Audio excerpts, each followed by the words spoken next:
हरिओम। कार्यक्रम astro tips में आपका हार्दिक स्वागत है। हम बांझपन को खत्म करने के लिए, इनफर्टिलिटी को समाप्त करने के लिए कार्यक्रमों की एक श्रृंखला लेकर आपके सामने आए हैं और कई लोगों को यह कार्यक्रम पसंद आ रहे हैं। कुछ लोगों ने तो उपाय करना भी शुरू कर दिए हैं। बांझपन एक अभिशाप है, ऐसा हमारे ग्रामीण अंचलों में मानना है।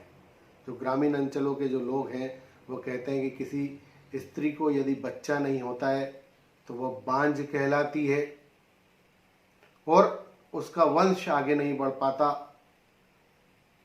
और तरह तरह की बातें करते हैं, उस पर छीटाकशी करते हैं और उसका जीना दूभर हो जाता है। तो तंत्र शास्त्र में, ज्योतिष में, वास्तु में, हमारे शास्त्रों में और आयुर्वेद में बांझपन को खत्म करने के कई उपाय हैं जो कि मैं आपके सामने रख रहा हूं लगातार कार्यक्रमों की श्रृंखला में।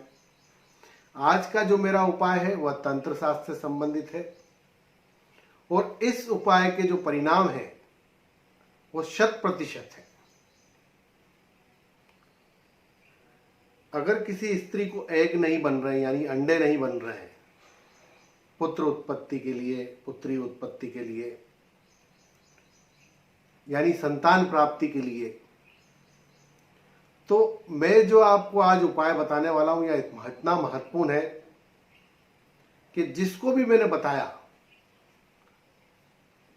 और उन्होंने किया तो कुछ ही दिनों के अंदर उस स्त्री को जो है एग बनने लगे, अंडे बनने लगे और संतान की प्राप्ति हुई। एक बात जरूर ध्यान रखना है आपको, इस उपाय को करने के पहले मैं आपको नियम बता देता हूं इसके। प्रतिदिन प्रातःकाल 6 बजे उठना है। उठने के बाद प्राणायाम, ध्यान, मॉर्निंग वॉक और उसके पश्चात जो है स्नान से निवृत्त होकर प्रतिदिन देवी मां की आराधना करना है और उसके बाद अपनी दिनचर्या को शुरुआत करना है। तो आज का जो उपाय है बड़ा महत्वपूर्ण है। करना क्या है, बड़े ध्यान से सुनिए। सबसे पहले शुक्रवार के दिन का चयन कीजिए। शुक्रवार के दिन पूजा पाठ सामग्री की जो दुकान है उस पर जाइए। मैं जो सामान बता रहा हूं वो नोट डाउन कर लीजिए। बहुत ज़्यादा नहीं है, बहुत थोड़ा सामान है, लेकिन आपको लेकर तो आना पड़ेगा क्योंकि आपके घर में तो ये सामान उपलब्ध नहीं है। शुक्रवार के दिन आप जो है कोई भी समय तय कर लीजिए, बस राहु काल को छोड़कर पूजा सामग्री की दुकान पर जाइए। वहां से भोजपत्र, लाल स्याही, अब लाल स्याही के अंदर स्याही भी मिल सकती है और अगर पूजा सामग्री की दुकान पर ना हो तो आप लाल चंदन भी यूज कर सकती हैं। कोशिश करें लाल स्याही मिल जाए, और लाल स्याही वहां नहीं मिले तो आप किसी स्टेशनरी की दुकान से भी ले सकती हैं। इसके बाद जो है आप लसूड़ा जो होता है, जिसको लिसोड़े भी कहते हैं, लसूड़ा भी कहते हैं, उसकी कलम आपको चाहिए। तो आप पूजा सामग्री की दुकान पर पूछिए कि लिसोड़े की कलम या लसोड़े की कलम, आप अलग अलग जगह अलग अलग स्क्रीन पर है किस तरह की कलम होती है, किस तरह का पेड़ होता है। तो गूगल पे भी सर्च कर सकते हैं, गूगल पे सारी जानकारी होती है। उसकी कलम जो रहती है वह आप ले लीजिए। पूजा सामग्री दुकान पर, बहुत अच्छी दुकान जो होती है उस पर मिल जाती है। छोटी दुकान पर जाएंगे तो नहीं मिलेगा। हर शहर में एक बड़ी पूजा सामग्री की दुकान होती है, वहाँ सब सामान मिल जाता है। तो लिसोड़े की जो कलम है वह ले लीजिए। और नहीं आपको समझ में आ रहा है, नहीं मिल रही वहाँ पर, तो आप सर्च कर लीजिए। किसी नर्सरी में जाके भी आप बता के जो है कि ये पेड़ है, इसकी कलम मुझे चाहिए, वो दे देगा आपको। और लाल स्याही आपने ले ली, लिसोड़े की कलम ले लिया आपने, भोजपत्र ले लिया। एक आपको लेना है ताबीज। तो आप कापर का एक ताबीज ले लीजिए और अच्छा लीजिए, मतलब उसकी साइज थोड़ा सा बड़ा होना चाहिए। और लाल कलर का धागा ले लीजिए, लाल कलर का आसन ले लीजिए। ये सारी सामग्री एकत्र कर लीजिए आप। और उसके बाद जो है आपको सामान लेकर आ जाना है, अपने भगवान के मंदिर में रख देना है। शनिवार या रविवार के दिन का कोई चयन करना है आपको। शनिवार के शुभ मुहूर्त देख लीजिए, रविवार के शुभ मुहूर्त देख लीजिए, जो आपको कन्वीनियंट लगे कि आप यह कार्य जो है शनिवार को करना चाहेंगे, यह उपाय, या रविवार को करना चाहेंगे। तो शनिवार के दिन जो है या रविवार के दिन जो भी आपने समय तय किया है, यह ध्यान रखना है कि किसी एकांत स्थान पर आपको जाना है, जहां पर आपको कोई ना देखे।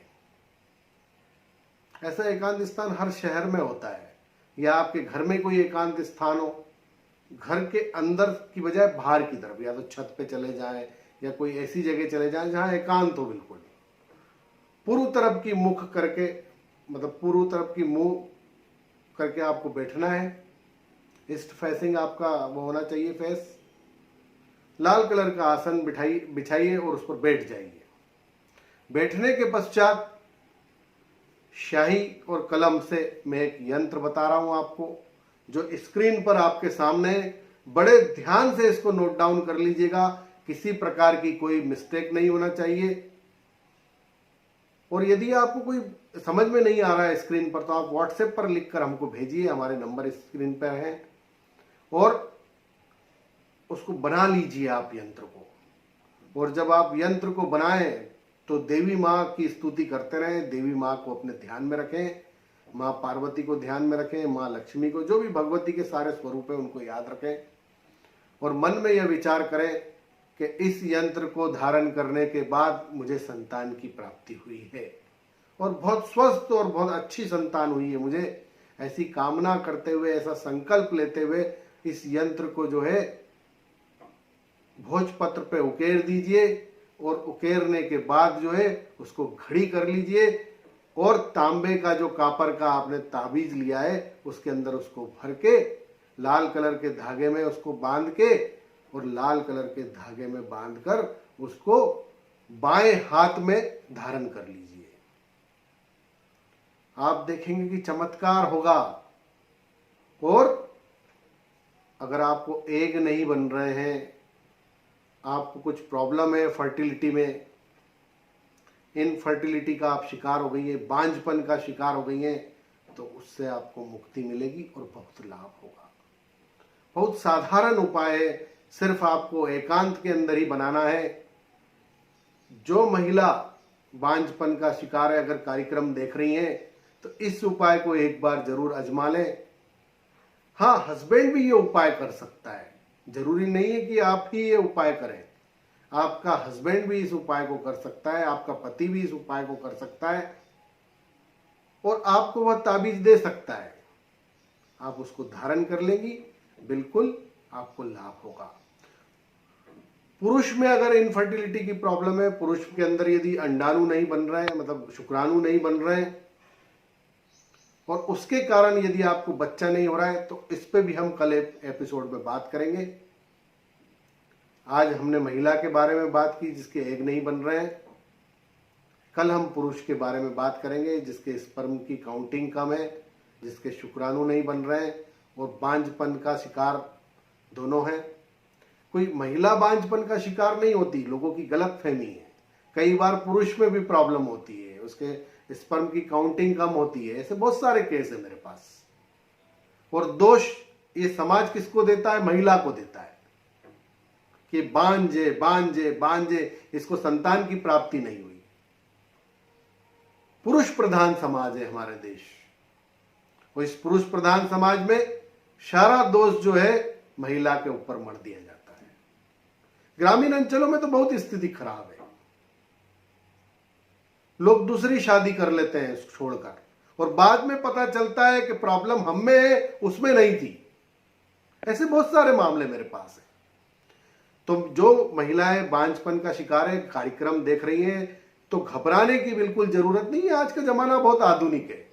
आईवीएफ तकनीक से भी बच्चा हो जाता है, सेरोगेसी से भी बच्चा हो जाता है, और बच्चा आप गोद भी ले सकते हैं।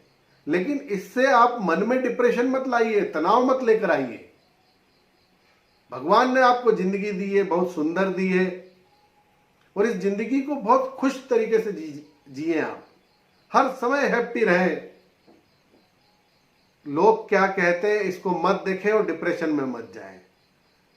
यह कार्यक्रमों की श्रृंखला हमने इसलिए शुरू की कि हमारे आश्रम से जुड़ी एक बहन थी जो अभी 2 महीने पहले जुड़ी थी हमसे। हमने उसको हमसे संपर्क किया, उसने काफी मशक्कत के बाद वह आई, बाहर से राजस्थान की थी। उसने अपनी बात सामने रखी, हमने उसको उपाय बताए, उसने उपाय भी शुरू किए, और घर परिवार में कुछ ऐसा विवाद हुआ कि उसके हस्बैंड ने उसको छोड़ दिया। अभी की बात है, हाल ही की, और उसने आत्महत्या कर ली। उसके बाद मुझे लगा कि बांझपन को लेकर इस देश के अंदर लोगों की मानसिकता ठीक नहीं है। हमें प्रयास करना चाहिए, तंत्र के जरिए, वास्तु के जरिए, एस्ट्रोलॉजी के जरिए, आयुर्वेद के जरिए, और एलोपैथिक इलाज भी हो। कोई भी किसी भी थेरेपी में कोई बुराई नहीं है। जहां से आपका काम हो रहा है आप उसको करिए। और एलोपैथी इलाज बहुत महत्वपूर्ण है, क्योंकि वही आपको बताएगा, जब आप टेस्ट कराएंगे तो किसके एग बन रहे हैं, किसके एग नहीं बन रहे हैं, किसके स्पर्म की काउंटिंग कम है, किसके एग नहीं बन रहे हैं। तो एलोपैथिक इलाज से आप पता कर लीजिए, साथ में वह भी जारी रखिए, और मैं जो उपाय बता रहा हूं लगातार कार्यक्रमों की श्रृंखला में, इन उपायों को भी आप करिए। डेफिनेटली आपके घर में संतान की प्राप्ति होगी और आपके जीवन में खुशियां आएंगी, क्योंकि आपने सोच लिया है कि संतान आने से ही खुशी मिलेगी। ऐसा नहीं होता है। खुशी अपने आप के अंदर आपको ढूंढना पड़ेगी। कई बार संतान हो जाती है और माँ बाप को निकाल देती है। मेरे पास तो मैं हजारों बुजुर्गों को रोज प्रतिदिन खाना खिलाता हूँ, आपको पता है, अन्नदान का कार्यक्रम करता हूँ, तो देखता हूँ संतान ने उनको छोड़ दिया है, लाचार बना दिया है। संतान अब पैसा नहीं भेजती है, माँ बाप ने सब कुछ अपना जीवन लगा दिया, उसके बाद भी जो है संतान अपने माँ बाप को छोड़ दिए। तो ऐसे भी केस है। इसलिए भाग्य जो आपका तय है, आपके जो कर्म है, ईश्वर ने जो तय किए हैं, कुछ सोच समझ के ही तय किए होंगे।